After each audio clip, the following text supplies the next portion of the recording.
Today, we are going to talk about how to plan your marketing for the new year. So, as of this recording, this is happening a couple days before those of you that celebrate the holidays, Christmas. And we want to talk about how you can plan your marketing for the new year because we want you to hit the ground running. So, Neil, you want to go first?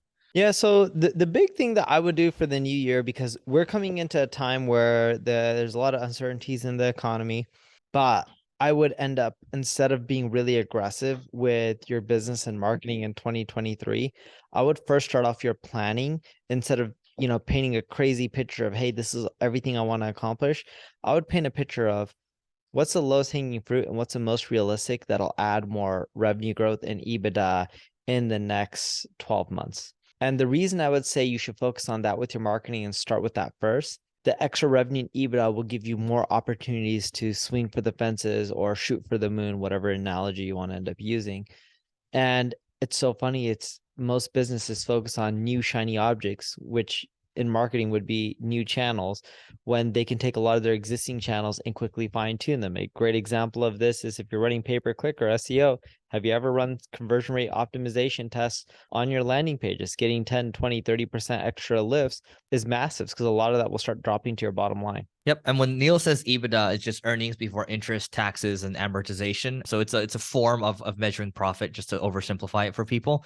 But what Neil's talking about, I think you have to consider the macroeconomic situation as well. So you have geopolitical tensions, you have inflation, you have energy problems, right, across the world. You have, in some cases, food problems as well, and things just aren't as stable, right?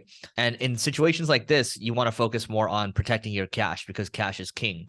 And so usually in times where it's a bull market, you can afford to take shots on these moonshot projects, right? A lot of these other projects that might take a long time to realize profits on.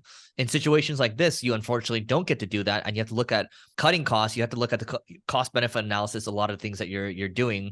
To Neil's point, looking at when you look at CRO, you're not necessarily spending a lot of money there, right? If you when you're making a lot of optimizations on your site, if you're doing a new site, yes, you do. But look at things that are maybe low cost to do or no cost to do that are quick wins. And one framework that you can use when you want to think about planning your marketing is the ICE model. So I stands for impact, C stands for confidence, and E stands for ease, right? So impact, confidence, ease. And then you score each one on a scale of 1 to 10, 10 being the degree of impact that you're going to see from each level. So 10 on impact, I'm 10 out of 10 confident that this is going to work. And then in terms of ease, 10 is like super easy, right? And then you add it up, score from 3 to 30. And then the higher the score is, the better. And you can score your projects that way, right? That's just a simple way of doing it. I'm not saying this is the end all be all, but I'm saying you have to think about, again, using a framework to help you measure things and then figure out things that don't cost a lot of money, that are high impact.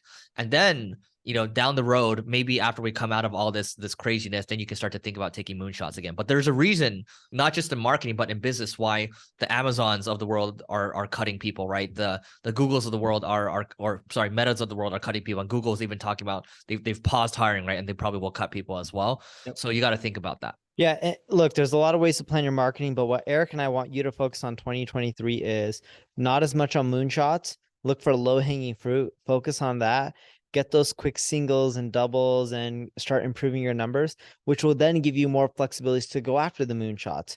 But with a lot of uncertainty in the market, whether it's the economy or political issues or related to war, you got to just focus on the low-hanging fruit, especially when a lot of other people are cutting back on hiring, and when you see the economy slowing down. And it's very clear, like if you look at the jobs report, the number of new jobs that are happening on a monthly basis is starting to decrease, which just shows that, we could end up being in a whirlwind for 2023. So just be prepared.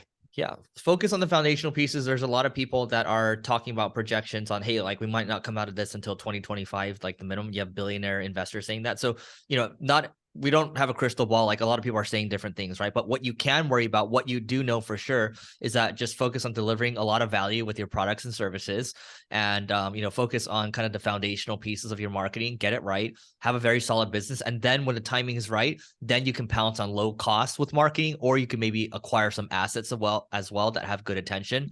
But now we don't believe that is the timing for this. So that is it for today. Please don't forget to rate, review, subscribe to this pod. It helps us grow, and we'll catch you in the next one.